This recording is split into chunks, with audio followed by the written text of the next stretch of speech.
Welcome back to the SMT YouTube channel. Folks, today I want to talk a little bit about this event that just took place. This is the Wells Fargo TMT Summit. It's basically an investor conference that T-Mobile is holding with the Wells Fargo folks. And I got one takeaway, and the priority for T-Mobile moving forward is going to be the network. I know it's crazy. Some people may not want to admit it. Some people, it may be kind of like a moment of reckoning. But I think they have to open up their mind to this at some point. T-Mobile is operating from a position of leadership. They're operating from a position of strength. T-Mobile is saying, we're just concerned about extending our network leadership position.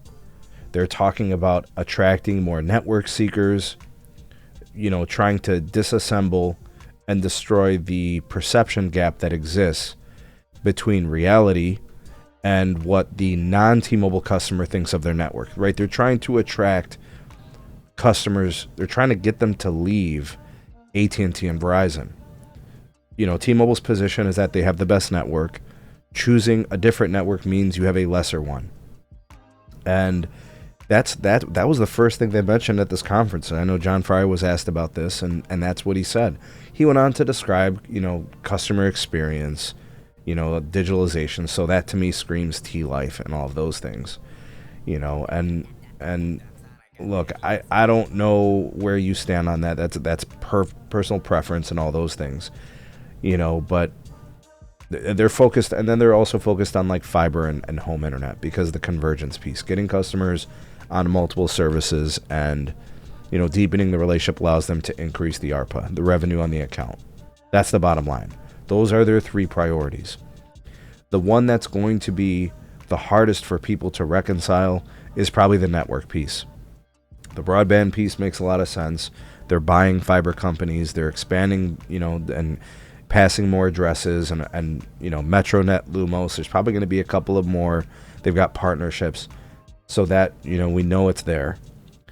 But that network perception piece, they've been really aggressively attacking this, and you guys don't have to look far. Anybody who's been subscribed to my channel for the last several years, that's been what I've said has been the hard part for T-Mobile, but it's already happened, because if you think about it, T-Mobile takes the largest share of net ads.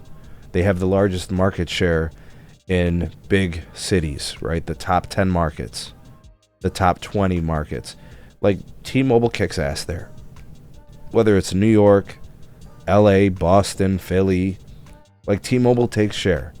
And Verizon takes big share too.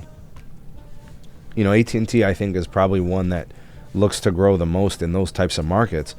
But customers aren't leaving T-Mobile in those places because T-Mobile's network performs in those places.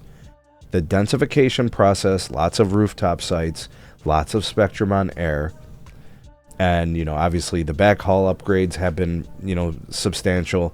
Like, the network performs well. If the network's bad, people leave. But T-Mobile's churn rate's in line with everybody. And like, at this point, T-Mobile's basically saying, we have the best network, just some people who haven't tried us don't know it yet. So they're trying to find ways and develop ways to get those AT&T customers and Verizon customers who chose them a long time ago, that, things are better here. The network's better here. Or, you've been over there thinking you've had the best network, but the best one is with us. So that's going to be the marketing. That's going to be the opportunities. And you know what? It happens all the time. Like, I've been a Verizon customer for a long time. It's been a great network. I've never wanted to leave. I've used the AT&T network. It was great for a long time. I enjoyed it. I still use it. It's still good. T-Mobile's network has been phenomenal here. The reliability has really improved in my market. And, I'm not sure if I'm ready to make them my primary carrier because of some calling concerns that I've had in the past. But, like, if Verizon became unusable, problematic, unreliable, like, yeah, T-Mobile would be an option. And honestly, the Verizon network has had some hiccups in my market recently. I'm not happy to report that. And I know no network is perfect, but, like, if someone was so bold to decide, I might as well try it, they'll leave. And they may not be making a mistake if they go to T-Mobile. And remember, T-Mobile's got the whole satellite thing with T-Satellite. They've got people in, limited coverage areas with that. They're building thousands of new cell sites. Like, at least they're backing up what they're saying. Having solutions for customers, and they're starting to take enterprise share. Like, this is real.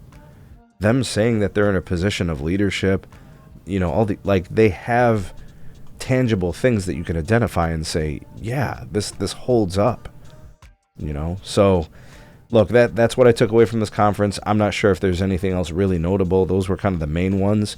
Let me know what you guys think about those comments from the leadership there, and what are your thoughts on those statements. Drop me some comments, like, share, and subscribe. Check out some more videos. We'll see you guys soon on the next one.